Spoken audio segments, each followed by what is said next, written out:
Sunita Williams फरवरी 2025 में अंतरिक्ष से वापस लौटेंगी।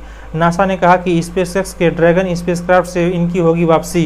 80 दिन से दोनों अंतरिक्ष यात्री फंसे हैं अंतरिक्ष में। भारतीय मूल की अमेरिकी अंतरिक्ष यात्री सुनीता विलियम्स और उनके साथी विल्मोर फरवरी 2025 में इंटरनेशनल स्पेस स्टेशन से धरती पर वापस लौटेंगे। नासा ने इसकी जानकारी शनिवार 24 अगस्त को दी है।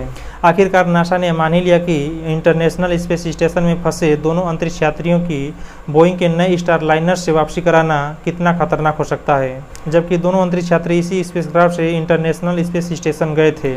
ये स्टारलाइनर कैप्सूल की पहली उड़ान थी। नासा ने बताया कि सुनीता विलियम्स और विल्मोर फरवरी में एलन मस्क की कंपनी स्पेसएक्स के ड्रैगन स्पेसक्राफ्ट से धरती पर वापस लौटेंगे। वहीं स्टारलाइनर कैप्सूल 1 या 2 हफ्ते में इंटरनेशनल स्पेस स्टेशन से अलग होकर ऑटो पायलट मोड में धरती पर वापस आने की कोशिश करेगा। सुनीता और विल्मोर को वापस लाने की वजह से सितंबर में इंटरनेशनल स्पेस स्टेशन जाने वाले एलन मस्क के स्पेसक्राफ्ट में इस बार 4 की जगह 2 ही अंतरिक्ष यात्री शामिल होंगे, क्योंकि दोनों अंतरिक्ष यात्रियों को लाना है वापस। नासा के अधिकारी बिल नेल्सन ने कहा, बोइंग का स्टारलाइनर बिना किसी चालक दल के धरती पर वापस आएगा। सुनीता विलियम्स और विल्मोर को 13 जून को वापस आना था, लेकिन स्पेसक्राफ्ट में तकनीकी खराबी के कारणों से इनकी वापसी को कई बार टाला गया।